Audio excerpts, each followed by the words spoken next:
Hermana Marta León, muchísimas gracias por hacerse cargo. Muy buena tarde para todos. Bienvenidos, lunes festivo. Y eso que tiene, ¿no es cierto? Los festivos y los normales son para el Señor y han de vivirse como para el Señor. Y esto nada tiene que ver con fanatismo. Eso tiene que ver es con consagración. Eso tiene que ver es con entrega.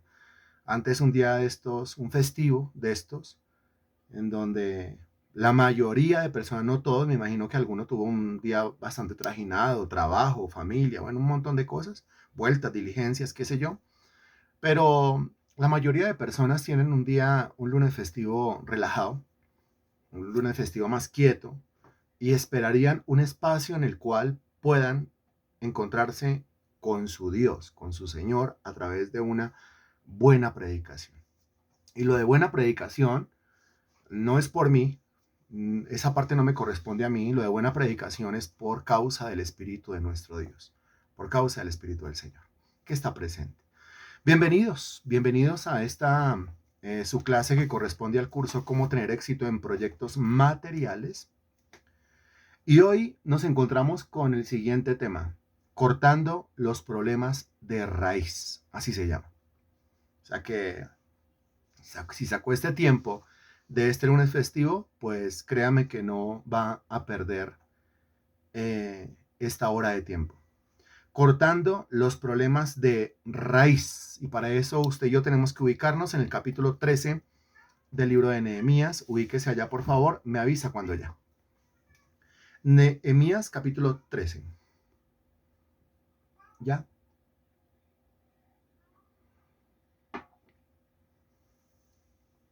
Bien. Nehemías capítulo 13.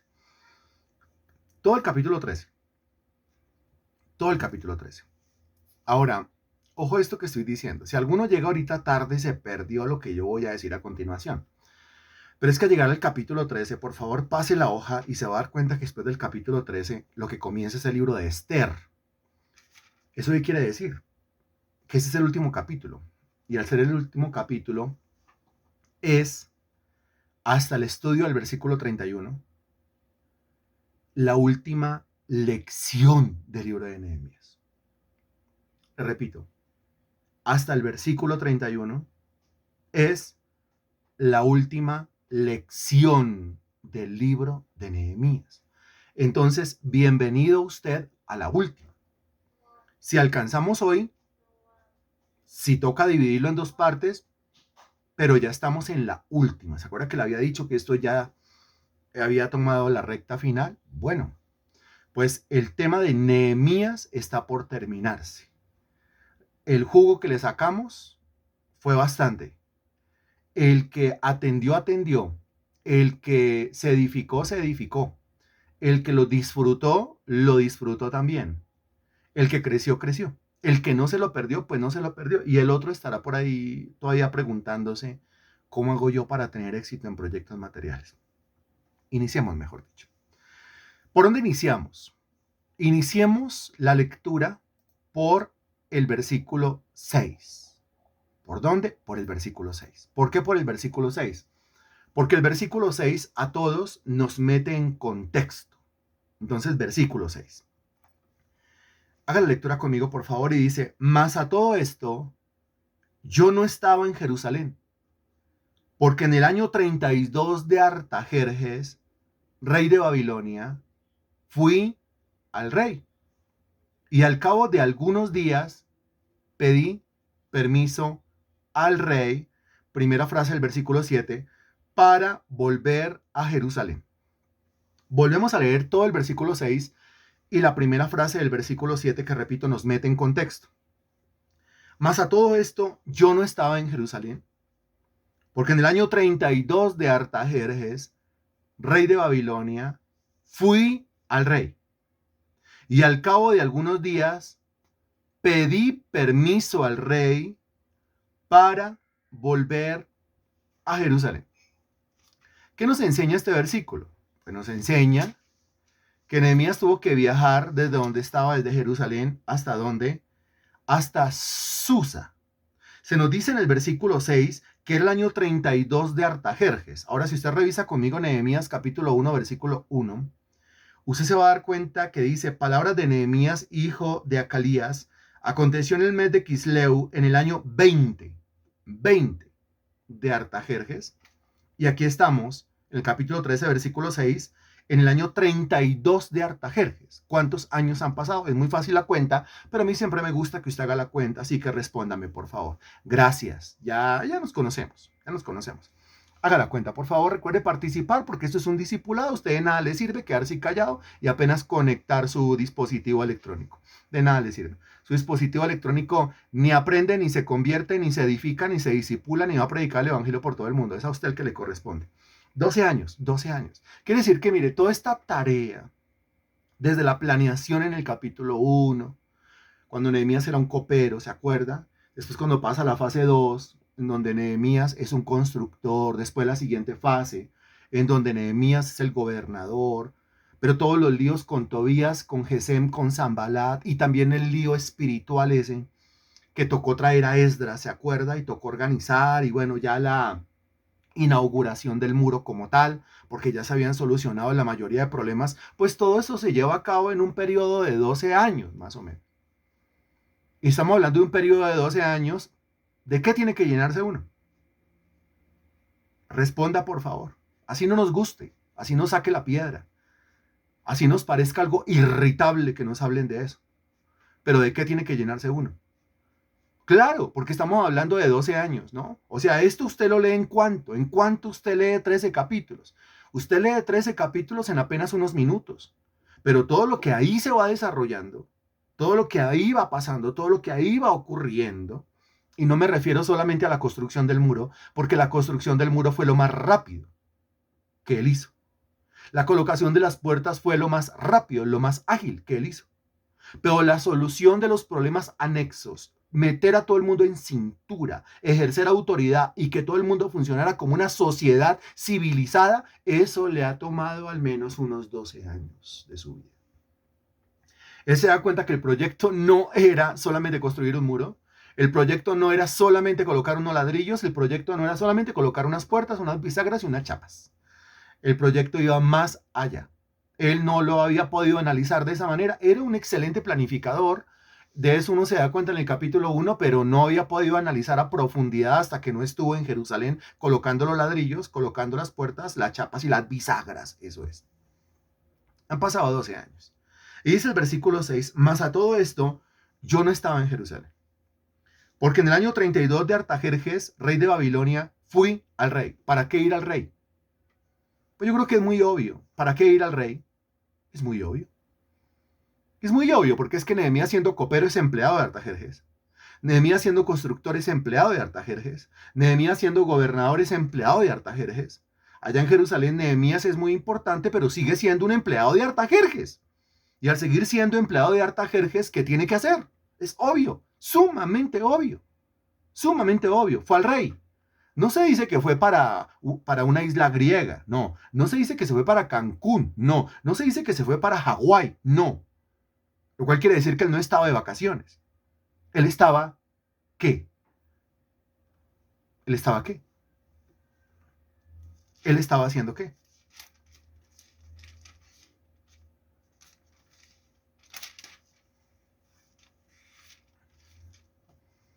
Sí, pero trabajando ¿en qué sentido? ¿En qué sentido el gobernador Nehemías, o por qué razón, o por qué causa, razón o circunstancia el gobernador Nehemías tiene que ir a Susa, capital del imperio medo-persa, y ponerle la cara a Artajerjes? Muy fácil. Responda, por favor, gracias.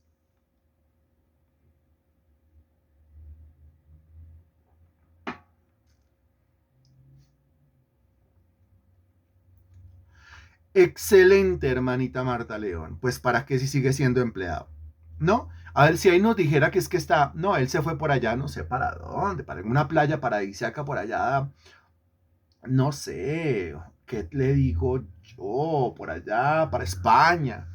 O por allá, algo griego, cerca al mar Egeo, al Mediterráneo, al Báltico, alguna cosa así. Pues entonces estaría de vacaciones. Pero si a mí me van a dar vacaciones, yo me voy a ir para Susa. No, si a mí me dan vacaciones, yo no me voy para la capital del imperio medo-persa. Si a mí me dan vacaciones, yo me voy para otro lado, yo que me voy a ir por allá a meterme. El hombre no está de vacaciones, el hombre está trabajando, el hombre está presentando informe de todo lo que ha hecho. Rendición de cuentas, sumamente organizado en sus números, sumamente organizado en sus cuentas, en sus costos, en sus gastos, en sus ingresos, en sus egresos. Un administrador impresionante. Si uno quiere convertirse en un líder de proyectos materiales, un líder exitoso, pues le toca ser un excelente administrador. Eso no es que sale la plata del bolsillo y yo me la gasto y después, no le ha pasado. A eso yo me lo gasto que yo después lo completo, yo después lo repongo. ¿Y después qué pasa? Dígame. ¿Sí le ha pasado alguna vez? Pero responda, recuerde que si no estamos en modo interactivo no sirve, no le ha pasado. Esa plata yo la saco de ahí, yo la descompleto y con eso yo pago esto, o el recibo, o la factura, o compro pollo y yo después repongo y después qué, y después qué, y después, cuando viene el después, cuando viene el momento qué. Bueno, pues Nehemías tiene que rendir informe. Él sabía que llegaba el momento de rendir informe y llegó el momento de rendir informe, mi estimado amado hermano en Cristo. Ahí llegó el momento. ¿Y qué hacemos? Rendir informe. Recuerde usted, ¿eso qué tiene que ver conmigo? Pues tiene que ver todo, ¿no? Tiene que ver todo. Porque yo siempre tendré que estarle rindiendo informe a alguien, aquí terrenalmente hablando. Siempre. Eso es sumamente sano, sumamente beneficioso. Y al mismo tiempo, por si hay algún engreído, de todos modos recuerde usted, recordemos todos, que usted y yo tenemos que rendirle cuenta a Dios por lo que hicimos mientras que estuvimos en este cuerpo. Y puede ser que lo primero que le dije no le guste y diga, no, yo rendirle cuentas a algún ser humano con respecto a mis movimientos económicos o financieros, pues no. Bueno, pero de lo que no se puede escapar es de rendirle cuentas a Dios, no solamente por sus movimientos financieros, sino por absolutamente todo lo que tiene que ver con su vida y con mi vida. Absolutamente todo. De eso no nos podemos escapar. Y de pronto usted me puede decir a mí, yo le puedo decir a usted o a otras personas, ¿no? Yo no tengo por qué rendirle cuentas a usted, porque así somos de altivos. ¿Se acuerda una clase que tuvimos hace poquito acerca de la soberbia? Fue el jueves, acerca de la soberbia y por qué Dios tenía que humillarlo a uno para matar a la soberbia, porque a veces en la soberbia, pero yo por qué tengo que rendirle cuenta a usted, es que usted quién es, como para que yo le dé explicaciones y le rinda cuentas acerca de mi vida. Y que, así habla la carne, orgullosa, pestilente, putrefacta. Y ok, así somos entre nosotros. El Señor ve y dice, a este hay que bajarle la soberbia, hay que pegarle una humillada bien buena para que aprenda obediencia, como lo dice el Salmo capítulo 119. Pero delante de Dios no nos podemos escapar. ¿Quién va a decir yo ni a Dios le voy a rendir cuentas? Así a veces, muchas veces somos de bocones y pues Dios sabe cómo cerrarnos la boca en el momento de los soez de la expresión. Entonces dice que él fue al rey, y al cabo de algunos días pedí permiso al rey. Note, le tuvo que pedir permiso para volver a Jerusalén. Permiso. O sea que no está de vacaciones. Si yo tengo 20 días de vacaciones, yo no tengo que pedirle permiso a mi jefe. Si estoy 20 días, el jefe dirá, ¿se enloqueció o qué? No, si está pidiéndole permiso al rey nuevamente es porque está trabajando. El tipo no ha tenido vacación. Es que está concentrado en el proyecto. Y él dice, hasta que no la saque del estadio, qué vacaciones, ni qué vacaciones. Que disfrute, ni que disfrute. Que relax, ni que relax.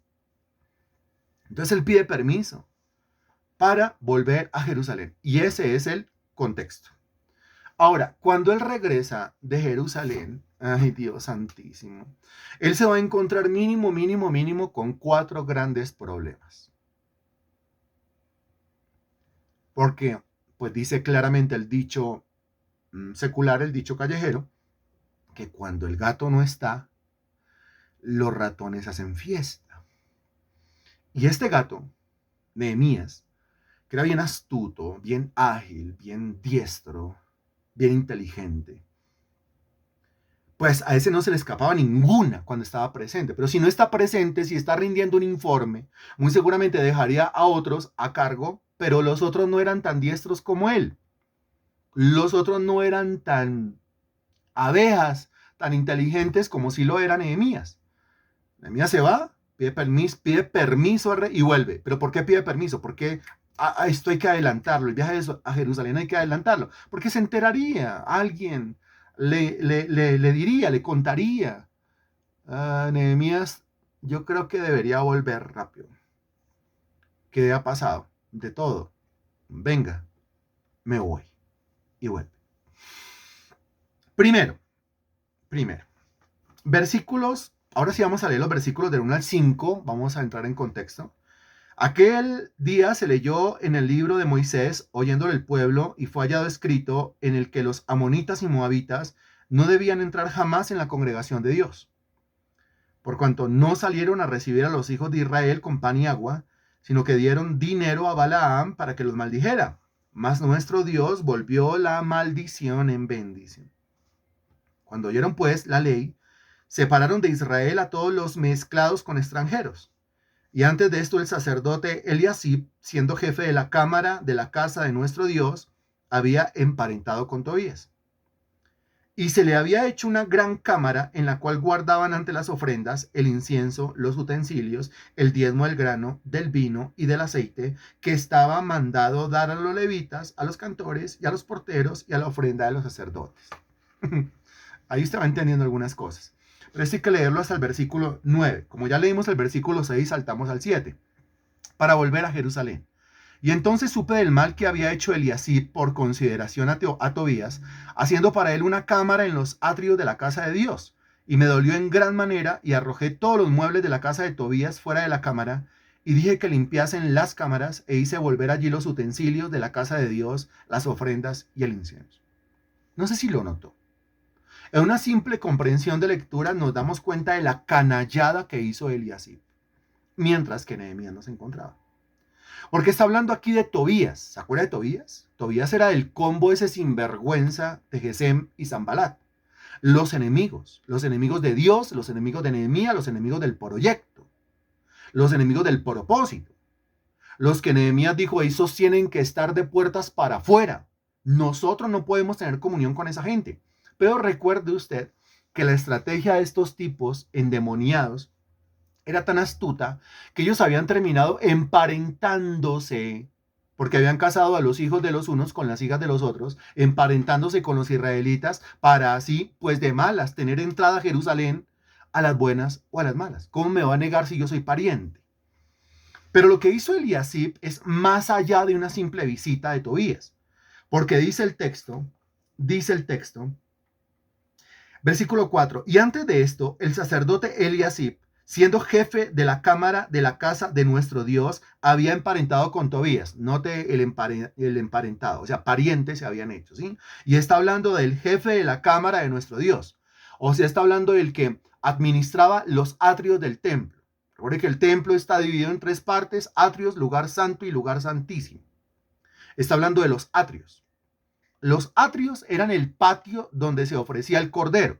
Ahí usted encontraba la fuente de bronce, encontraba el altar de bronce y todos los elementos de bronce. Pero no se imagine que era solamente como un potrero abierto y tenía el altar y el lavatorio. No, eso estaba lleno de cuartos, estaba lleno de recámaras. ¿Por qué? Porque en un cuarto tenía que ir la leña. O sea, ¿dónde guardan todas las herramientas y todos los instrumentos? En cuartos especiales para eso. Pero todos esos cuartos son santos. Son santos, ¿por qué? Por su uso. Se dedicaron para el uso de Dios. Se dedicaron para usarlo en favor del servicio a Dios. De modo que en un cuarto usted se imagina que allá va la leña toda organizada. En otro cuarto pues van los utensilios de bronce todos organizados. En otro cuarto pues tiene que haber cereales. En otro cuarto pues tiene que haber una reserva de aceites. En otro cuarto pues tiene que haber una reserva de vinos. En otro cuarto pues tiene que haber una reserva de combustible, pues en otro cuarto tiene que haber todo lo que es la reserva para encender las lámparas, así distintos cuartos alrededor de ese patio. ¿Qué hizo Eliasib? Versículo 4. Dice, siendo jefe de la cámara de la casa de nuestro Dios, había emparentado con Tobías, versículo 5, y le había hecho una gran cámara en la cual guardaban ante las ofrendas, el incienso, los utensilios, el diezmo del grano, del vino y del aceite, que estaba mandado dar a los levitas, a los cantores y a los porteros, y la ofrenda de los sacerdotes. Eliasib, para recibir a Tobías, porque es que ¿dónde lo recibimos? O sea, cuando viene el tipo, ¿dónde lo recibimos? Nehemías diría, no, cuando venga el tipo usted no lo recibe, hombre. Ay, pero ¿cómo no lo va a recibir si a mi pariente? A mí me importa nada que sea su pariente. A mí lo que me importa es que ese tipo es un enemigo de Dios, un enemigo del templo, un enemigo del muro, un enemigo de las puertas, un enemigo mío y un enemigo de Israel. ¿Cómo lo va a recibir? Por más pariente suyo. Si tiene muchas ganas de verlo, Eliasib, chao. Vaya usted y visítelo, pero ¿por qué no lo tiene que meter acá? Pero como Nehemías no estaba, el ratón Eliasib, por no decir la rata de Eliasib, el que lo entendió, lo entendió. Entonces, allá en esos cuartos, en esos aposentos del atrio, pues resulta que había un cuarto que él dijo, ay, yo creo que este cuarto está bonito y lo suficientemente grande como para adecuarlo, amoblarlo para recibir a Tobías. O sea que a Tobías le hizo cuarto dentro del templo de Jerusalén. Dígame, ¿cómo le parece a usted? Aquí usted reacciona o reacciona. ¿Listo? Juguemos a que reacciona. Y tenemos nosotros 16 personas conectadas, entonces menos uno, que soy yo, 15 respuestas. ¿Puedo aspirar a 15 respuestas? Hágale, porque entonces ¿para qué nos conectamos? ¿Cómo le parece eso? ¿Cómo le parece eso? Si usted fuera Nehemías, usted se entera, usted viene y se da cuenta de eso, dígame usted cómo le parece eso.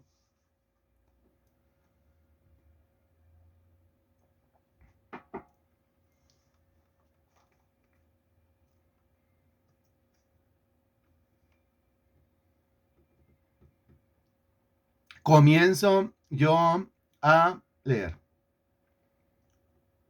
Traición al proyecto por parte de traición al proyecto. Excelente. Ahora, ¿qué hace usted con una persona que esté traicionando el proyecto?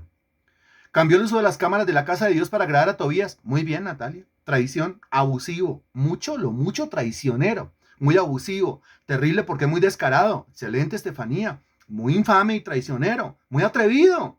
Es una canallada de Eliasib. Muy bien, don Henry. Abusivo, dice Germán. Atrevido, sinvergüenza. Pero por supuesto, todo eso cabe ahí. ¿Cómo se le ocurre, hombre? No sea sinvergüenza, recíbalo allá en su casa, recíbalo allá en una casa, ¿no? En una calle normal, pero lo mete al templo. Ahora, si lo mete al templo, pues en el templo debe estar Dios, pero si lo mete al templo es porque para Eliasib Tobías era casi un Dios. El gran pecado de Eliasib, antes de lo abusivo, antes de lo atrevido, antes de lo infame, antes de lo traicionero, el gran pecado de Eliasib era la idolatría, como usted se puede dar cuenta. Eliasib idolatraba a Tobías. Lo metió al templo. O sea, estaba enceguecido porque la idolatría uno lo enceguece. Y una cosa es el amor, el cariño, el afecto, ¿sí? Otra cosa es la idolatría. En la idolatría yo considero al tipo ese o a la mujer esa como si fueran Dios. Y me rindo a todas sus pretensiones y me rindo a todo lo que quieran. Y termino metiéndolo a vivir nada más y nada menos que en el templo de Jerusalén, la idolatría. Ahí es cuando lo acusan a uno y dicen que uno es un alcahueta, que uno es un sinvergüenza, que uno es permisivo. Y sí, cae uno en eso. ¿Por qué? La idolatría no es amor, la idolatría no es cariño, la idolatría no es un simple afecto, es pura idolatría. No soy capaz de decir que sí, no soy capaz de decir que no. Pobre Tobías, hay que hacerle un cuarto en donde, en el mejor lugar. ¿Cuál es el mejor lugar? La casa de Dios. ¿Usted va a profanar la casa de Dios? Absurdo, sí, pero por darle gusto a Tobías, lo termina haciendo. Ay, ay, ay. Ahora, muchas veces uno es así de tonto, loco, absurdo. Porque, excelente Marta León, uno termina durmiendo con el enemigo por acceder. Ya no hablemos del templo, pero sí hablemos de la casa de uno. Por permitir que a la casa de uno entre fulano o entre fulana. Ah, que porque pobrecito. Y es que a continuación, mire lo que dice. El versículo 7. Para volver a Jerusalén, entonces supe del mal que había hecho Eliasib por consideración a Tobías. ¿Qué lo movió? La consideración. Pobrecito Tobías. Y yo termino metiendo a mi casa a Tobías. A don Tobías o a doña Tobías. ¿Sí le ha pasado? ¿Cuándo fue la última vez que usted tuvo a un Tobías o a una doña Tobías viviendo ahí en su casa? ¿Cuándo fue la última vez? Usted sabe que es enemigo de Dios, es enemigo del proyecto, es enemigo suyo. Tiene cara de amigo, pero es enemigo. O sea, ese le va a jurar la guerra. Le va a hacer la vida a cuadritos, pero usted lo tiene viendo ahí porque es que es misericordia, porque es que es pura consideración, porque es que hay que ayudar al prójimo, a lo que Dios nunca le dijo que hiciera.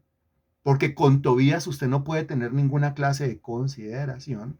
Pero uno engañado por el propio corazón, por eso la Biblia dice que engañoso es el corazón más que todas las cosas. Uno engañado por el propio corazón, uno dice, Dios habló a mi corazón y me dijo que le abriera las puertas de mi casa a Tobías, a don Tobías o a doña Tobías o a los dos. Vienen emparejados, vienen en pareja, vienen en pacha los dos. Y tienen cara, no, tienen cara de buenas personas, pero realmente son unos demonios. Y se meten es para acabar todo lo que toca. ¿Cuándo fue la última vez? Ahora, si yo he sido el Tobías, pues terrible. Si usted ha sido la Tobías, pues terrible, ¿no? Llegar a un lugar a dañar, a entorpecer. Nos tenemos que cuidar mucho de eso. Entonces leo yo. Están respondiendo todavía. La hermana Marta León dice, en este momento.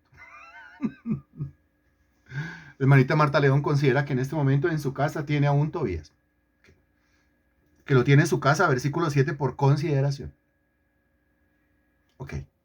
Y que el Tobías en lugar, tiene cara de buena persona, tiene cara de piedad, pero niega la eficacia de ella. Resulta es, en realidad, dañando.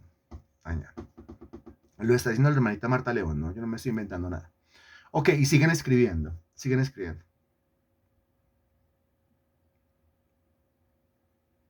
Ser alguien que a la vez tenga el televisor prendido ahí al lado, me hace el favor y lo apaga. Muchas gracias, porque respeto a las cosas de Dios, ¿sí? Entonces usted no puede estar mirando la novela, o la película, o el documental, y al mismo tiempo estarle poniendo cuidado al sermón. Entonces apague.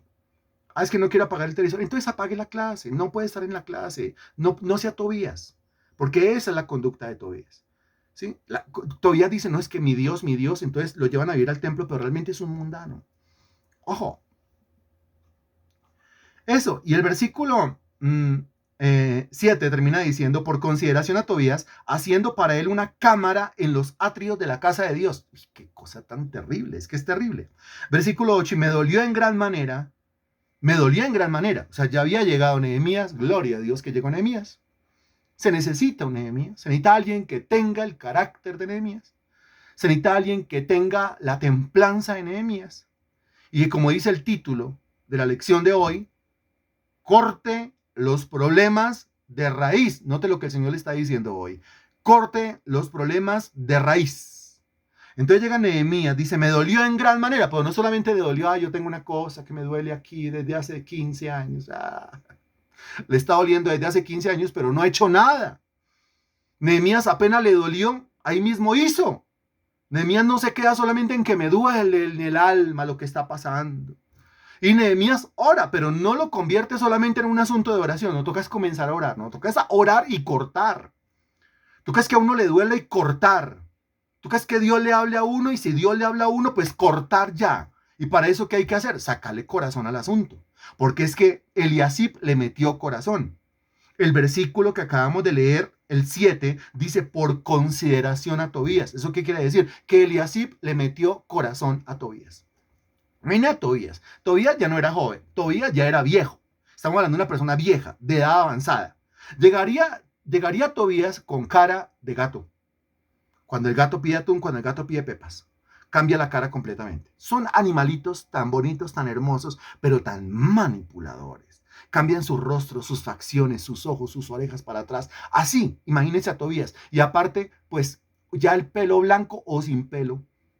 Por ahí un bastoncito. Mi hijo, es que yo dónde me voy a quedar aquí. Ay, Dios mío, se me partió el corazón, diría Eliasib.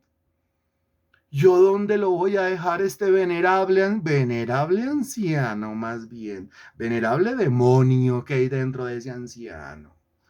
Venerable ancianito, venerable carne maligna y endemoniada que tiene Tobías. Pero él viene con cara de Tobías. ¿Sí? Sí, me estoy haciendo entender cuál sería la cara de Tobías. Ok. ¿Para qué? Para que Eliasib le meta corazón al asunto. Pues Nehemías llega y Nehemías no le mete corazón al asunto. Y no es que Nehemías no tenga corazón, porque sí tuvo corazón.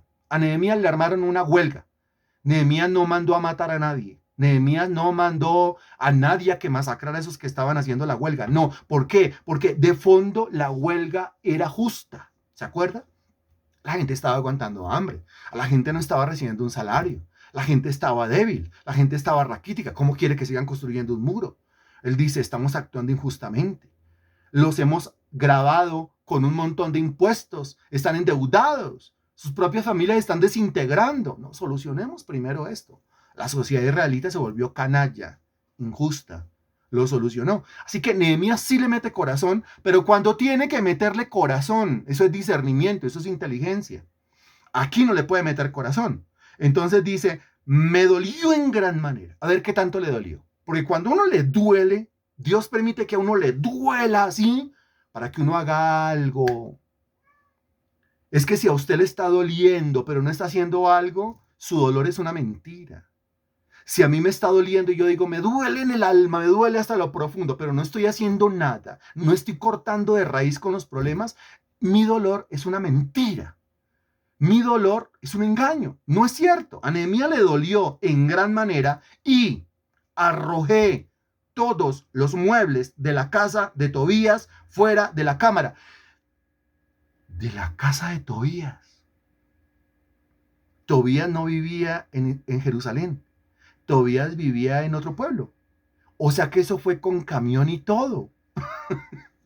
Tobías se trajo los muebles de la casa y los instaló en la gran cámara, gran recámara que Eliasib le habilitó dentro de los atrios del templo de Jerusalén. Cuando llega Nehemías dice, arrojé.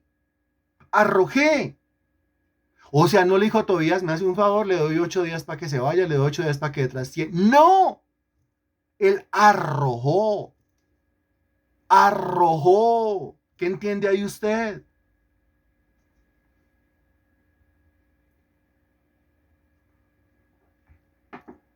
Eso fue de una, muy bien, Germán, pero cuando dice arrojó, le tiró las cosas a la calle. Suerte es que le digo. Le sacó todas las cositas a la calle. Suerte.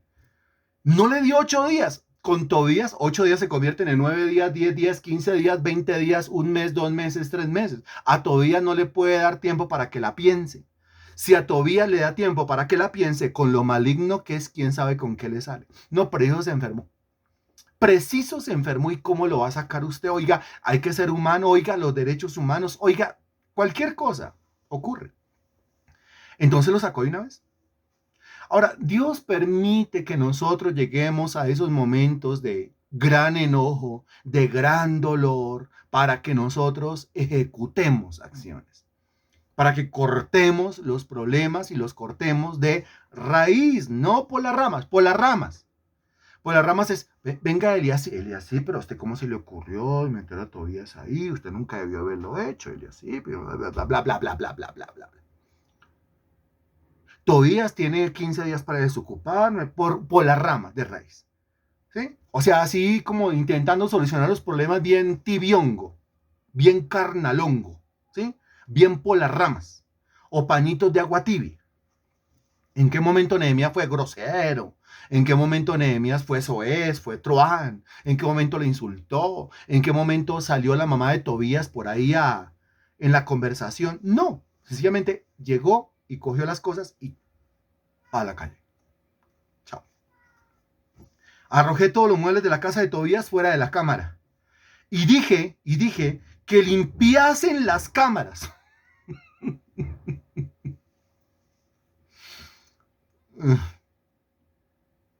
O sea, es que aquí no nos podemos permitir ni siquiera el olor de Tobías. Ni el olor.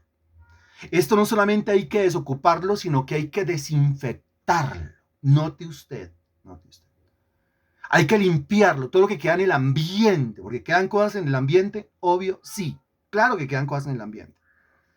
Más que algunos digan que eso no es cierto, que hay que entrar a una casa y hay que orar para que los aires, para que la atmósfera. Algunos dicen que no. La Biblia dice que sí, hombre. Eso es una prueba. Lo limpió, pero no solamente desinfectar con clorox y jabón.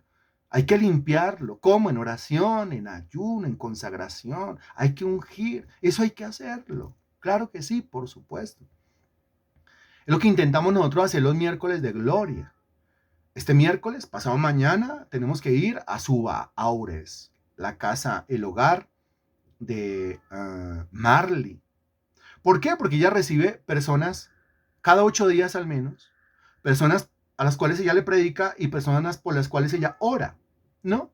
Entonces su casa, lógicamente, es una casa de bendición, eso nadie se lo quita, pero también hay que ir sacando lo que queda, limpiando lo que queda. Todo es espíritu, todo es energía, las palabras son energía, ¿no? De pronto quizás más de uno no está preparado para escuchar esto, entonces yo creo que continuamos.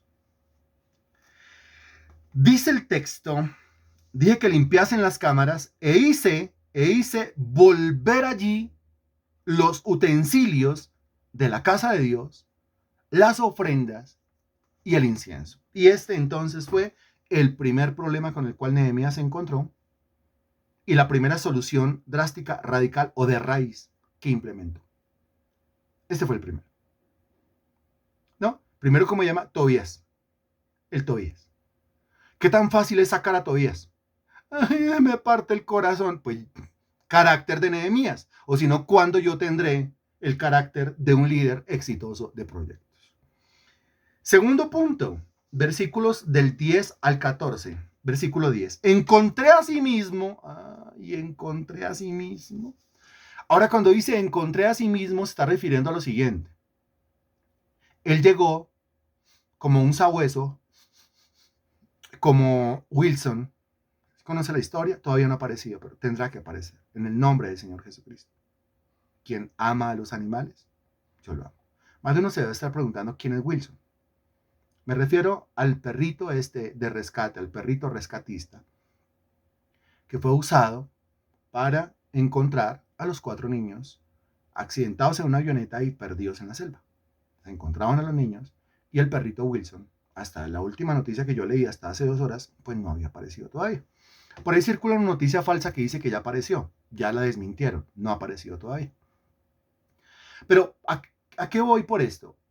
¿O a qué voy con esto? Que Nehemías llega como el perrito Wilson. Nehemías llega a oler, llega a buscar, a identificar cuál es el problema. Ya encontró el primero, sigue olfateando, sigue oliendo, sigue buscando. Eso es un buen líder de proyectos. El buen líder de proyectos no espera con el tiempo por negligencia encontrarse con el proyecto de frente, sino que lo va buscando de una vez. El problema me busca a mí, ¿sí? Me carea a mí o yo lo identifico antes de que se agrande, antes de que se complique y lo acabo por la raíz. El hacha está puesta a la raíz de los árboles. Dice que no sé a qué le dice que no. No qué. Entonces dicen, me imagino que no han encontrado al perrito. O el perrito no ha aparecido. ¿Será que ellos encuentran al perrito? ¿Será que el perrito los encuentra a ellos más bien? ¿Será que el perrito ya encontró una casa y ya está mejor? El versículo 10 dice, encontré asimismo que las porciones para los levitas, no les habían sido dadas. Y que los levitas y cantores que hacían el servicio habían huido cada uno a su heredad. Ese fue el problema que encontró en el versículo 10. Y es que se sobreentendía. ¿Por qué?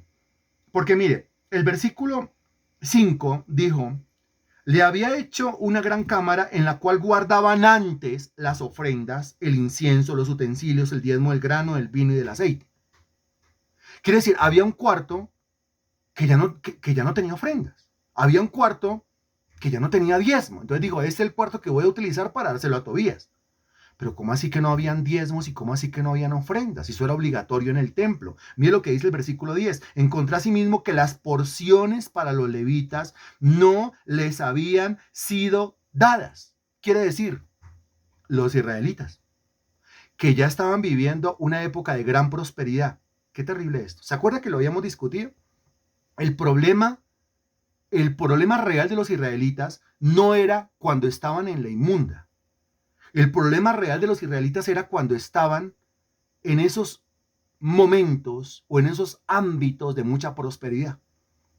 Es decir, cuando no tenían muro y no tenían puertas, clamaban al Señor y Señor, mi Dios, ayúdanos. Ahora que tienen muro, que tienen puertas, que tienen comercio, que tienen casas, que se mueve la plata para un lado y para el otro, ahora ya no diezman y ya no ofrendan.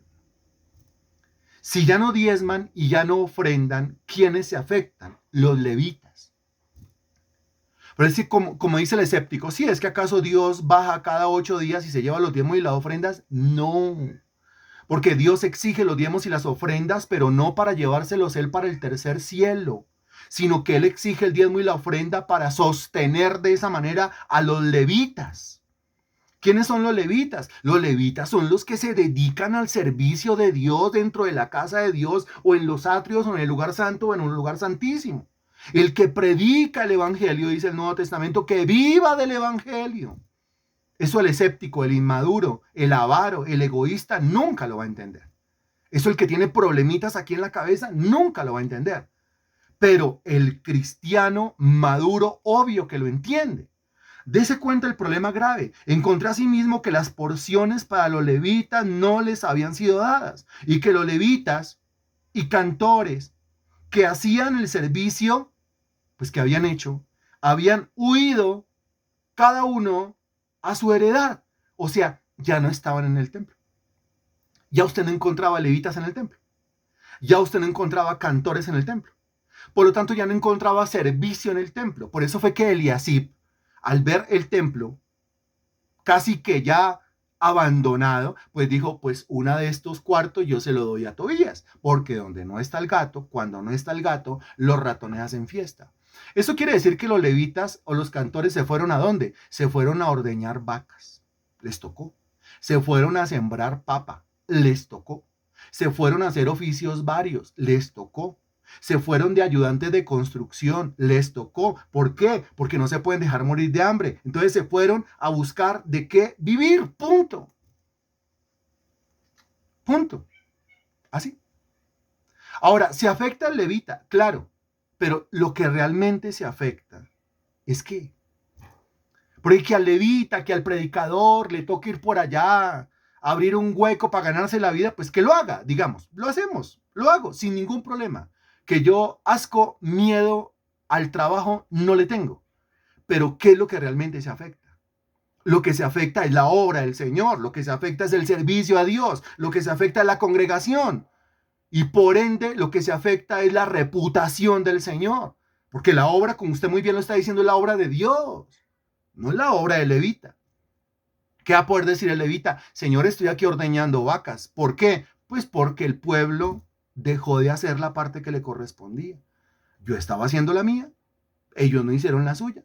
Yo comencé a sufrir hambre, ya no tenía yo con qué pagar, ya no tenía con qué comprar, ya no tenía con qué suplir, no me puedo dejar morir de hambre. Tu palabra dice que el que no trabaje, que no coma. Yo estaba trabajando, pero no estaba comiendo, me tocó emplearme. Yo sigo orando, a quien sea le doy palabra, pero ya no puedo hacerlo de manera profesional. ¿Por qué? Porque esta gente no honra mi profesión. No puedo seguirlo haciendo de manera profesional. ¿Por qué? Porque esta gente no valora mi profesión. Esta gente solamente piensa en ellos. Esta gente solamente piensa que ya tienen un muro, que ya tienen puertas, que ya hay comercio, que ya hay casa, o sea, su seguridad. O sea, están bien. O como dice Apocalipsis 3, yo soy rico, me he enriquecido, de ninguna cosa tengo necesidad. Y entonces, como en ninguna cosa tengo necesidad, porque estoy ganando una quincena, porque estoy ganando una mensualidad, porque con eso tengo para pagar. Bueno, ¿y dónde está el diezmo? Me hago el loco. ¿Y dónde está la ofrenda? Me hago el loco. Usted lo que está sembrando es que el levita le toque irse a ordeñar vacas. Y que cuando usted necesite de la obra de Dios, necesite de la predicación, necesite de la oración, usted no la pueda encontrar. ¿Eso es terrible o no es terrible? El cristiano maduro dirá, no, eso es terrible, claro que sí. Ah, bueno, entonces, ¿qué tenemos que hacer? Pues el que está haciendo la obra de levita sígala haciendo y el resto del pueblo, que Dios lo está tratando también, lo está consintiendo también, lo está prosperando tan maravillosamente, pues entonces haga la parte que le corresponde. Así de sencillo. Dese cuenta que no es complicado. Pero lo terrible es que esta gente se olvida de eso, no cuando no tienen plata. Se olvidan de eso es cuando salió el trabajo. Se olvidan de eso es cuando la plata se comenzó a mover. Se olvidan de eso es cuando Antes el diezmo eran 500 pesos, ahora el diezmo son 5,000 o son 10,000, pero le duelen. Ahora el diezmo son 50,000 o 100,000, pero le duelen. Ahora el diezmo son 200 o 500,000, pero le duelen. ¿Cómo será entonces cuando le toque sacar un diezmo de 5 millones o de 50 millones o cuando le toque sacar un diezmo de 500 millones o cuando le toque sacar un diezmo de 5,000 millones? Usted imagina el 90% que le queda, pero si no soy fiel en lo poco, porque me duelen los 2,000, los 5,000, los 10,000, los 500,000, el millón de pesos, me duele eso. Entonces cuando me toque sacar más, no lo voy a hacer tampoco. Dese cuenta el caso de los israelitas. No lo hacían, no lo hicieron. Lo hicieron cuando estaban mal, pero para ver si la situación les mejoraba, no porque amaran la casa de Dios, ni la obra de Dios, ni la congregación, ni la iglesia, ni a los levitas, sino porque creían que de esa manera podían comprar la prosperidad económica. Leo yo, se olvidan del compromiso con Dios cuando están llenos sus bolsillos. Es terrible pensar que ya no es necesario seguir diezmar y ofrendar para la obra de Dios. Muy bien, excelente. Excelente. Sí, si deposito dentro de un sobre unos billetes y yo digo, esto es como demasiado, pues eso fue lo mismo que pensaron los de Hechos de los Apóstoles capítulo 5. Es decir, Ananías y Zafira. Que la Biblia ni siquiera los llama cristianos, ni siquiera los llama discípulos de Cristo. Ananías y Zafira, cuando estaban echando el dinero en un sobrecito, pues dijeron, esto es como mucho para la iglesia, y le sacaron, después de que habían prometido al Espíritu Santo portarse juiciosos. Ahora, Ananías y Zafira al menos dieron algo, pero algunos cristianos contemporáneos no dan ni lástima, no dan ni tristeza. Y si aspiran, ay, oren por mí porque es que no, por favor. Pero yo admiro a algunas personas que son sumamente juiciosas y a usted le consta que siempre que usted lo hace, yo le digo, mire, que Dios abra de par en par las ventanas de los cielos. Porque hay unos que son relojitos suizos. O sea, exactos en sus ofrendas. Que verdad dice, eso es de Dios, punto, ya, se acabó, eso es de mi Señor es tan bueno, me ha tratado bien, eso es de mi Dios, yo no me voy a quedar con absolutamente nada. Sobre esas personas, las ventanas de los cielos se abren, se derrama bendición sobreabundante, el Señor reprende al devorador y lo convierte a usted, económicamente hablando, en una tierra deseable, que todo el mundo lo voltee a mirar y diga, yo quiero lo que usted tiene, dígame cuál es la clave, porque yo quiero esa prosperidad sobreabundante que usted tiene. Eso es lo que Dios promete hacer con el que diezma y con el que ofrenda. Con el Señor ya hizo el milagro, ya supuestamente ya no lo necesitan. Les duele el bolsillo. Esa obra nunca se detiene y es nuestro deber sostener en la medida de lo posible conforme a la voluntad de Dios. Por supuesto. Tenemos que estar agradecidos con mi Dios. Claro que sí. Mira, hay un pasaje en la Sagrada Escritura, eso debe ser como Hechos capítulo 9. Sí, es Hechos 9. El apóstol Pablo estaba en Damasco, ¿se acuerdan? Y venían los griegos a matarlo. No lo querían. Entonces los discípulos de Damasco le dicen, usted no puede seguir acá, pero no puede salir por la puerta, lo van a matar. Vuélese por la ventana, estamos muy altos. Bueno, entonces métase en la canasta, descuélguese en la canasta y nosotros sostenemos el lazo. Es una perfecta analogía para hablar de lo siguiente. Si uno va a tener que descolgarse por la canasta, en el sentido de que va a tener que moverse hasta un lugar, predicar el evangelio, orar por la gente, untarse de pueblo, untarse de comunidad, meterse a las casas, evangelizarlas, abrazar al uno, abrazar al otro, ministrar al uno, ministrar al otro, aconsejar al uno, aconsejar al otro. Todo eso que estoy diciendo es descolgarse por la canasta. Pues otro va a tener que sostener con sus manos la soga de la canasta. No, por supuesto. Porque si no, ¿cómo hace? ¿Quién se descuelga? Nadie. Dese cuenta, los levitas salieron corriendo. Los levitas dijeron, yo no me descuelgo en esa canasta. Si es que nadie está sosteniendo.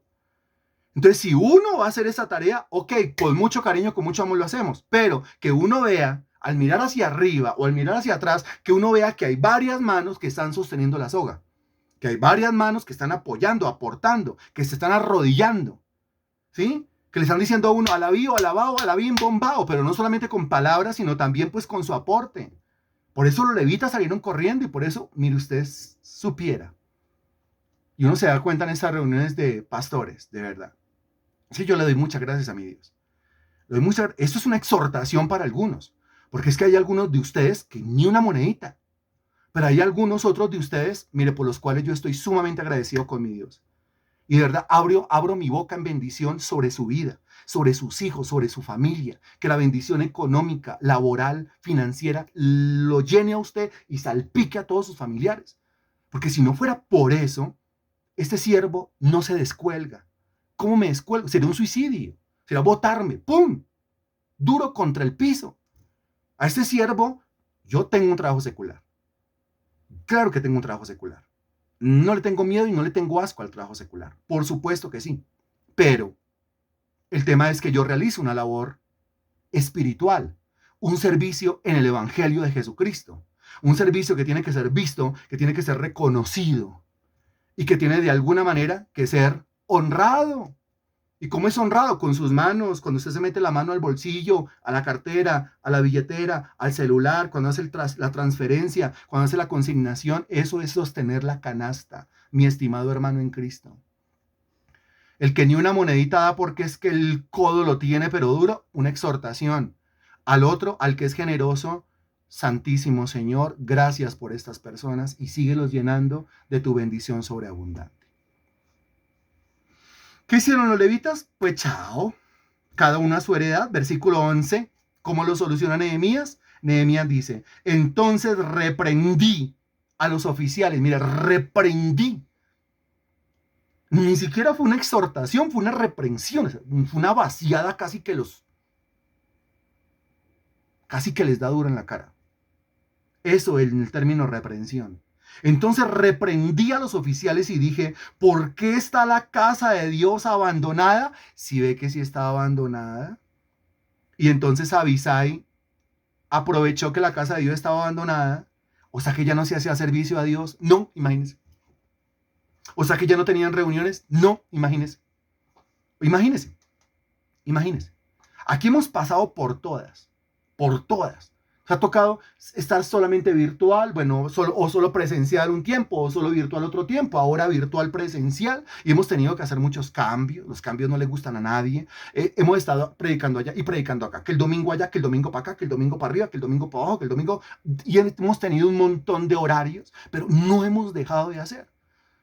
Se sigue alguien descolgando en la canasta y alguien sigue sosteniendo con sus manos. Pero aquí esta casa dice que estaba ya desamparada o abandonada. Ya no tenían reuniones, ya no tenían clases. ¿Se va a conectar el lunes? Ya no hay clase. ¿Se va a conectar el martes? No hay clase. ¿Miércoles de gloria? No, ya no. ¿Jueves? No. ¿Viernes? No, tampoco. ¿El sábado están yendo allá a conquistar nuevos lugares para...? No. ¿El domingo reunión? No, ya no. ¿Cómo quedó eso? Solo. Quieto. ¿Por qué? Puede ser negligencia del que estaba descolgando en la canasta. O no es que el que se estaba descolgando no se pudo seguir descolgando porque ya nadie sostenía el lazo. ¿Por qué está la casa de Dios abandonada? Y los reuní y los puse en sus puestos. Eso es chévere, ¿no? Porque literalmente puso a cada uno en su puesto. Pero espiritualmente, ¿qué es eso de poner a cada uno en su puesto? ¿Qué es eso de poner a cada uno en su sitio? Dígame, ¿qué entiende usted ahí? Esa frase la utilizamos, o al menos creo que la entendemos. ¿Qué es eso de poner a cada uno en su sitio, poner a cada uno en su puesto o poner a cada uno en su lugar? Porque literalmente, no, pero no. No porque poner, mire, usted me puede exhortar y yo no hago caso. O sea, usted me exhortó, pero yo no quedé en mi puesto. Entonces no es solamente la exhortación. No es un asunto solamente de palabras. Porque yo puedo decir, allá fui a la casa de Marta Penagos y la puse en su sitio. La puse en su sitio y puede ser que Marta Penagos no hizo caso de nada de lo que yo le estaba diciendo. Perdón por usar tu nombre, Marta Penagos. Utilicemos otro nombre. Yo fui a la casa de la señora Zoila y la puse en su lugar. La puse en su lugar. ¿Qué? Si la señora Zoila me escuchó, pero no acató lo que yo le estaba diciendo. Utilicemos otro nombre. Allá estoy hablando por teléfono con Mario y lo puse en su lugar. ¡Qué carreta! Porque él me escuchó, pero no hizo, no acató. O sea que poner en su sitio no es solamente hablar. Nosotros creemos que poner en su sitio es pegarle una vaciada a alguien y ya lo puse en su lugar. Nah. Si la conducta no se transformó, yo realmente no lo puse en su sitio. O sea que aquí estamos hablando de unas palabras, ¿sí? O un acto que produce una transformación en la conducta del otro. Eso es poner en su sitio. Eso es poner en su lugar. A veces decimos, a mi hijo, a mi hija le metí un vaciadón, lo puse en su lugar. ¿Cuántos pares son tres? Y le puse los puntos sobre las IES. ¡Qué carreta! El hijo siguió siendo el mismo. No lo puso en su lugar, se lució usted en su soberbia, pero realmente el hijo no se puso en su lugar. ¿Mm? Entonces, pues tiene que ver es con un cambio de conducta. Cuando dice Nehemías acá, dice, los reuní y los puse en sus puestos. Quiere decir que estaban fuera de lugar, estaban fuera del puesto. Claro, ¿dónde estaban los levitas y deben estarse descolgando por la canasta? Pues no estaban, estaban ordeñando vacas y sembrando papas. ¿Y dónde estaba el pueblo que tiene que estar aportando, diezmando y ofrendando? Miren la prosperidad en la cual se encuentran. Y usted dirá, pues que yo no he prosperado. ¿Tiene un trabajo? Al menos se gana el mínimo si está prosperando, no sea desagradecido con el Señor. No se gana ni el mínimo, de todas maneras está prosperando, no sea desagradecido con el Señor. Algo le está fluyendo económicamente a su bolsillo, si está prosperando, no sea desagradecido con el Señor. Es el gravísimo problema. Utiliza el dabar, la palabra hablada, para lo que no debe utilizarla. Es que esta situación económica tan grave, siga hablando de eso y verá lo grave que se le vuelve el bolsillo. Siga diciéndolo y verá. Pero ¿acaso no es decir, no, la Biblia dice que el Señor resucita a los muertos, llamando las cosas que no son como si ya fuesen? Lo que ocurre es que la fe a través del dabar cambia lo que los ojos están viendo en mi entorno. O si no, ¿para qué sirve la fe? Pues la fe sirve para transformar las circunstancias.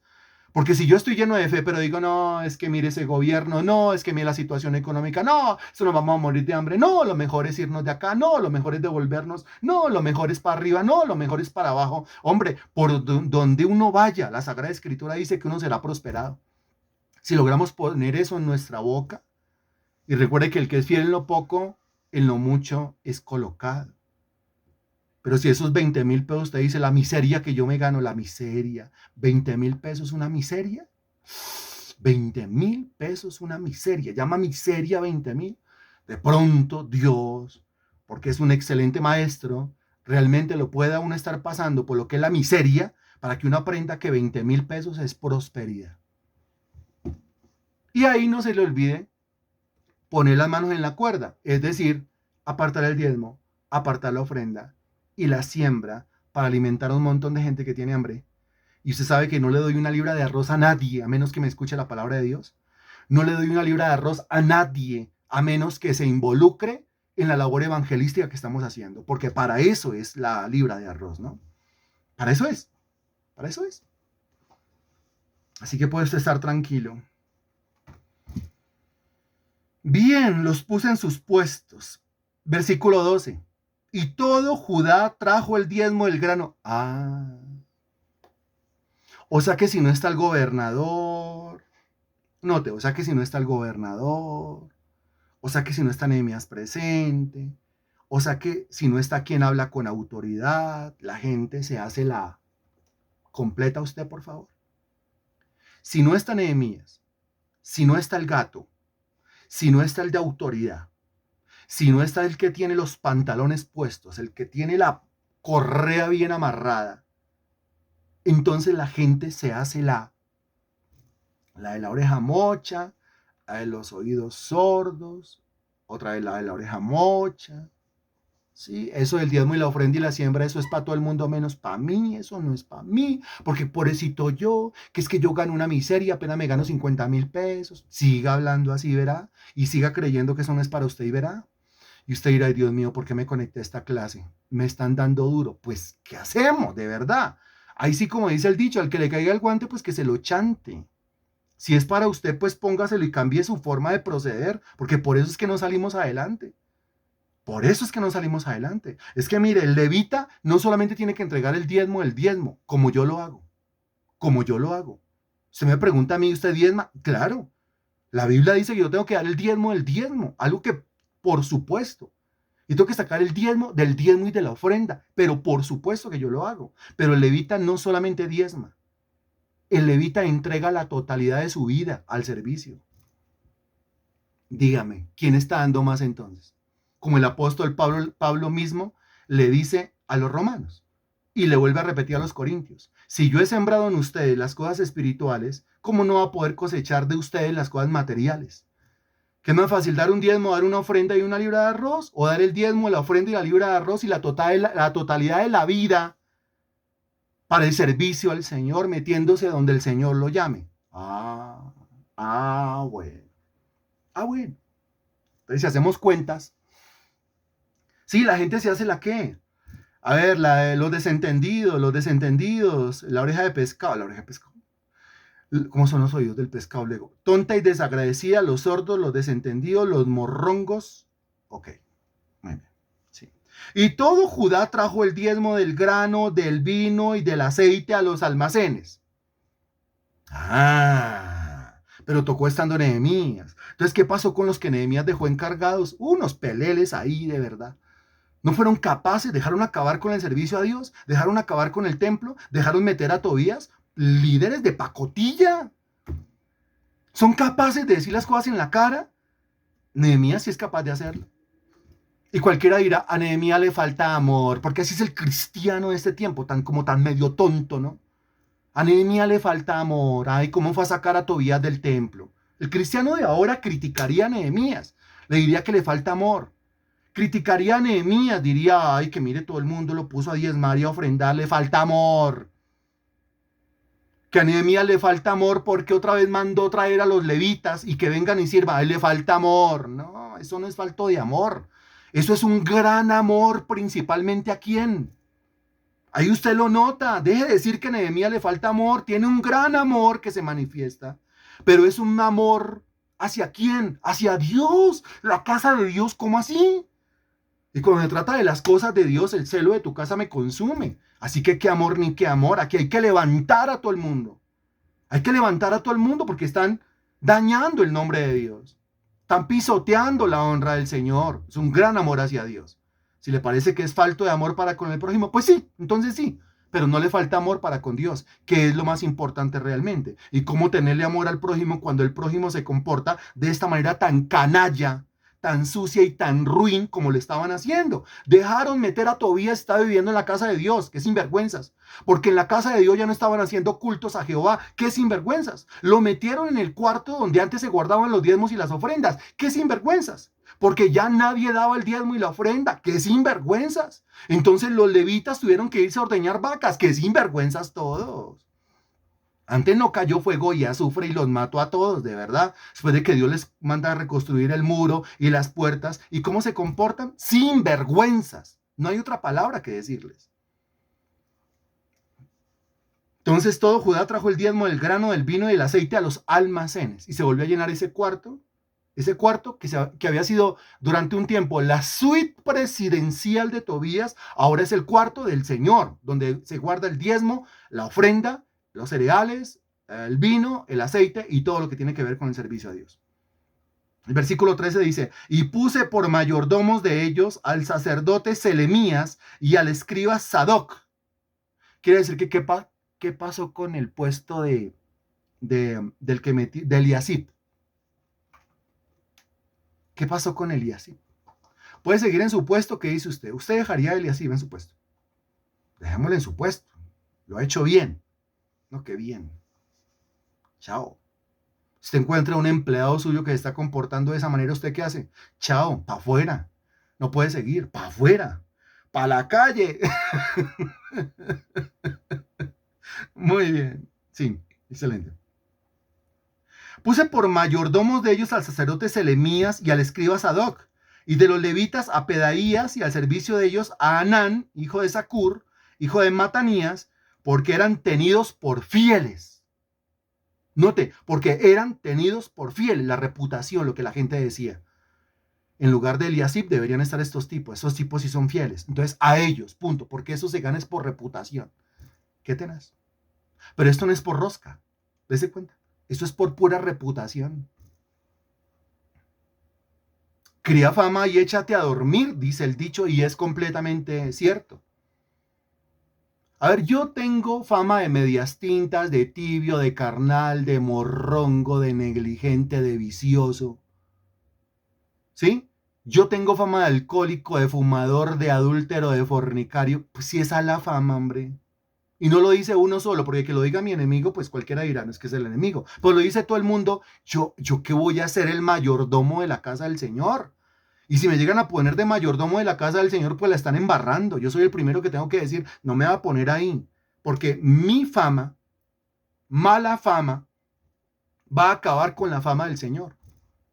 Pues el tema de la fama es sumamente importante, que es el tema de la reputación. Dice la Biblia que su fama se extendió, hablando de Cristo, su fama se extendió por toda Galilea, por toda la tierra de alrededor, su fama. La reputación es sumamente importante y hay que cuidarla muchísimo, porque el diablo le tiene echado el ojo a la reputación. Entonces estos eran tenidos por fieles, y si son tenidos por fieles, pues ¿qué hacemos con ellos?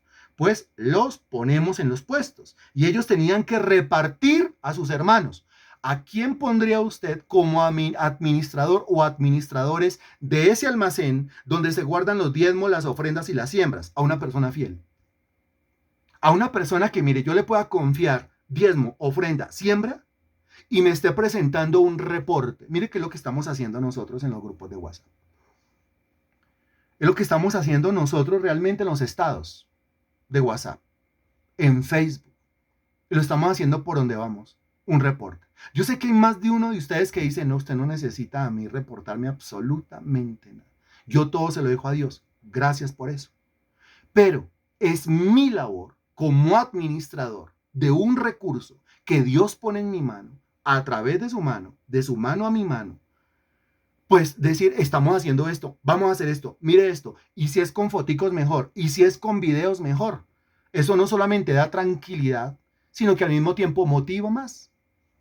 Y dice, hagamos ahí porque ahí están haciendo. Y si usted quiere constatarlo con sus propios ojos, bueno, ¿qué le digo yo? Le digo lo siguiente, que estamos haciendo obra en 6 diferentes lugares, como lo es Suba, como lo es Cajicá, como lo es Álamos, como lo es Soacha, como lo es Carimagua y como lo es Candelaria. Que iniciamos obra en estos días en Venecia, que iniciamos obra en estos días en Ibagué, Tolima, a través del hermano Rubelio López, que iniciamos obra ya hace un mes atrás, iniciamos obra en Ciudad Bolívar, que estoy yendo al menos 2 veces por semana, que estamos haciendo obra evangelística y de consolidación de iglesia allá arriba en esa loma, en el barrio Buenos Aires, en el barrio Mochuelo y en el barrio Mochuelo Bajo, Alto, bueno, algo así. En el barrio Divino Niño, que lo tenemos al frente también. Y que la labor consiste en comenzar a evangelizar, meterle palabra a unos niños, a sus mamás, a sus papás, a gente de la tercera edad.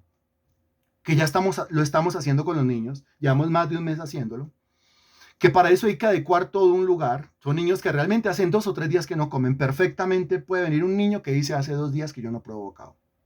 Niños que, o sea, en todo lugar hay abuso, en todo lugar hay hambre, en todo lugar hay problemas, pero hay lugares en donde los problemas están más condensados, como estos lugares. Niñas violadas, niños violados. Nosotros necesitamos mucha ayuda desde el punto de vista espiritual, también desde el punto de vista psicológico. ¿Conoce algún psicólogo, alguna psicóloga cristiana que quiera unirse al equipo? Claro que sí. Necesitamos un médico, porque tenemos una jornada el 8 de julio y necesitamos un médico, alguien que va con estetoscopio, que va con una camilla y que le haga exámenes a todo el que venga. Ese día vamos a predicar la palabra de Dios, pero necesitamos profesionales. Por eso nunca yo estaré en contra de la profesión ni de que la gente estudie. Estoy en contra de que la gente estudie su profesión y se olvide que hay que servirle a Dios. Pero dése cuenta que con su profesión le puede servir a Dios. Necesitamos una abogada que vaya y le dé a esta gente alguna ayuda desde ese punto de vista. Necesitamos profesionales, algunos por la mañana, otros por la tarde. Yo voy a estar ahí con la palabra, pero también con la obra social, pero también con la administración, pero también con la alabanza. Necesitamos de todo. Es el reporte que yo le paso. Reunimos más de 30 niños el día sábado, con refrigerio, con refuerzo escolar, sobre todo con predicación de la palabra de Dios. Más de 30 niños, instruye al niño en su camino y aun cuando fuere viejo, no se apartará de él. Entonces, obra social, sí tenemos. Trabajo con niños, sí tenemos. Trabajo con personas vulnerables, sí tenemos. De escasos recursos, sí tenemos. Trabajo entre personas violadas, sí tenemos. Violentadas, sí tenemos. Enfermitos mentales, sí tenemos. Personas de la tercera edad, sí tenemos. ¿Qué es lo que no tenemos? muchas manos que sostengan la soga. Usted dirá, mis manos están sosteniendo. No estoy hablando con usted. Usted está libre de este pecado. Pero los otros, no. ¿Quiénes son los otros? Pues el Espíritu de Dios está hablando en este momento de la conciencia. Entonces, ahí usted que está cumpliendo cabalmente puede codear virtualmente al otro y puede decir, oiga, eso es con usted, no conmigo, porque yo sí cumplo. Entonces, dígale virtualmente al otro, no sea descarado, sostenga la soga. ¿No es que mis manos se están quemando? Entonces, seguimos leyendo acá. Dice, ellos tenían que repartir a sus hermanos, eran fieles. Pongamos a alguien fiel que reparta y presente un informe. Si Nehemías, con todo y que ya era el duro, tuvo que ir a Susa y presentar informe, pues esto es obvio que tienen que presentar informe. Todos tenemos que presentar informes. El versículo 14 termina diciendo, acuérdate de mí, oh Dios, en orden a esto, y no borres mis misericordias que hice en la casa de mi Dios y en su servicio. Esto es una oración perfecta. Él está exponiendo su causa delante del Señor y está argumentando. Y lo que le pide es, acuérdate de mí, oh Dios. Acuérdate. Porque, a ver, él ya había construido el muro, ya había puesto las puertas. De ahí para arriba, yo lo que tenía que hacer aquí ya lo hice. De ahí para arriba, pues de malas, hombre. De malas. Si no están diezmando, pues no es mi problema, de malas. Si no están ofrendando, no es mi problema, de malas. Si los levitas están ordeñando vacas o sembrando papas, pues no es mi problema, de malas. Es que realmente no era el problema de Nehemías, porque él no es sacerdote. Era el problema de Esdras, no de Nehemías. Y si la gente ya no va al templo, si ya no hay reuniones, si ya no hay cultos, pues de malas. Si no hay discipulados, no es mi problema. Pero Nehemías dice, no. Por amor a mi Dios, por temor a mi Dios, lo que es con mi Dios es conmigo. Claro que es mi problema. Y yo lo tengo que frentear, carear y solucionar. Obvio que es mi problema. Y entonces le dice al Señor, Señor, lo único que yo le pido a ustedes, acuérdese de mí. ¿Pero qué necesita? ¿Tiene plata? Sí. ¿Importancia? Sí. ¿Fama? Sí. ¿Puesto? ¿Trabajo? Sí. ¿Salud? Sí. No dice que está enfermo. ¿Espiritualmente? Muy bien. Tipo. Entonces, ¿por qué le pide que se acuerde? Le pide que se acuerde porque él sabe que los verdaderos galardones, las verdaderas recompensas, las coronas, no son las que se reciben acá. Entonces, él sabe que los verdaderos galardones, las verdaderas recompensas y las verdaderas coronas son las que se reciben allá, en el tribunal de Cristo, en griego, en el bema de Cristo, allá delante del trono del Cordero, en donde uno tiene que rendirle cuentas al Señor, y Nehemías ya estaba preparadito para rendir cuentas, y ya tiene un informe. Señor, pues mire, lo que usted me dio para que yo hiciera fue el desarrollo de un proyecto. Dígame, ¿de qué usted va a tener que rendirle cuenta al Señor? Del desarrollo de ese proyecto. ¿Qué hizo? ¿Lo sacó adelante o no lo sacó adelante? Se desesperó, se estresó, se deprimió, se puso a llorar, abortó, se devolvió, se volvió un loco, una loca. O lo sacó adelante como Nehemías con todo y que le costó muchísimo sacrificio. Entonces le va diciendo a Dios, acuérdate de mí, lo único que yo te pido. ¿Qué le está pidiendo? ¿Plata? Nehemías diría, no, plata tengo. ¿Trabajo? Hombre, soy el gobernador. ¿Qué trabajo le va a estar pidiendo? ¿Salud? No, pues no, la verdad no me duele una muela. Entonces, ¿qué le está pidiendo?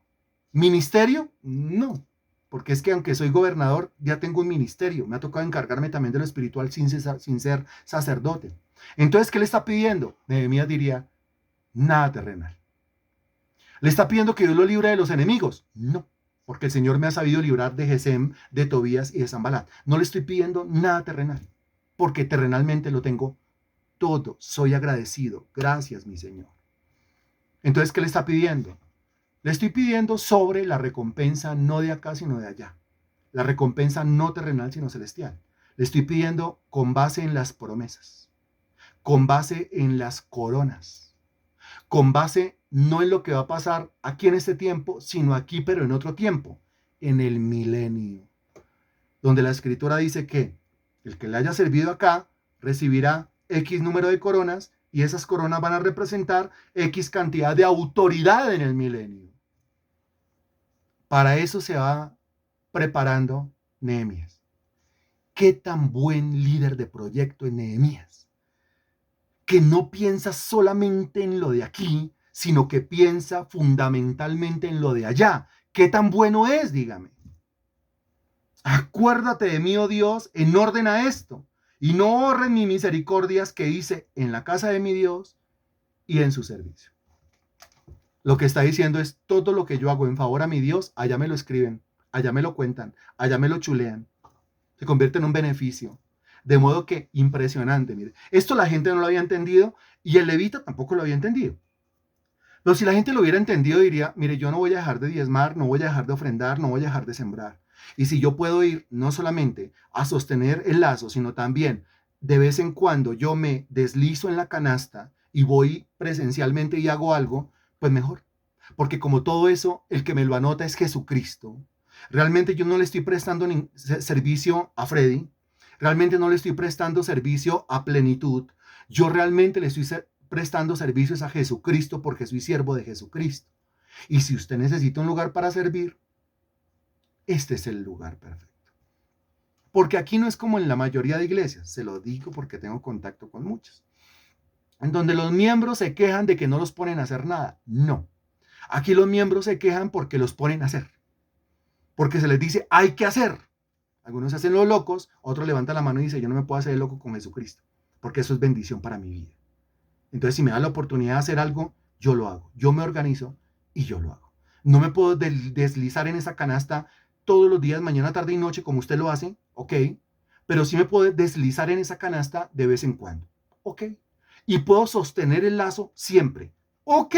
Está perfecto. Y de esta manera terminamos por hoy. Como se puede dar cuenta, no alcanzamos a llegar al versículo 31. Así que la lección se nos parte en dos, se nos divide en dos, dentro de 8 días, preparado, porque terminamos el estudio de Nehemías, pero no el estudio de cómo tener éxito en proyectos materiales, que son dos cosas diferentes. Cierre sus ojos, incline su cerviz, oremos. Santo Dios, te damos gracias, bendito Señor, por la manera como hoy nos has hablado, el denuedo, para expresar tus verdades, para comunicarlas. El valor, pero al mismo tiempo el amor para comunicar, Señor Dios, la doctrina. Te doy gracias y yo te pido y yo te suplico que este mensaje sea para la edificación de todos los que lo han escuchado y todos los que lo escucharán, Señor. Te pido que este mensaje vaya por todo el mundo. Que el link de este mensaje sea divulgado, sea compartido, comience a rotar, Señor. Mi Dios, sí. Nos tienes no solamente en Bogotá, sino también por fuera de Bogotá. Nos tienes en Soacha, nos tienes en Cajicá, que no es Bogotá, sino las afueras. Pero también, Señor Dios, en poco nos tienes en otro departamento de Colombia, ya fuera de Cundinamarca, en el Tolima. Y aparte de eso, nos tienes, Señor Dios, en otros países. Nos tienes en México, mi Dios, con Mario. Nos tienes en España, mi Dios, con Juan Esteban, con Estefanía. Nos tienes en Australia, con Vivian, con Leonardo, con Evelio, con Cecilia. Nos tienes en Estados Unidos, mi Dios, con Gloria. Nos tienes, maravilloso Dios, en diferentes lugares. Allá se rota tu palabra, allá se rotan estos audios. Grandes cosas estás haciendo. Sigue haciendo que tu palabra corra y sea glorificada. Te lo pedimos en el nombre del Señor Jesús. Amén y gracias a Dios. Amén. Esto es todo por hoy. Nos vemos mañana, 6 de la tarde, para cómo tener éxito en proyectos espirituales. Chao. Hasta luego.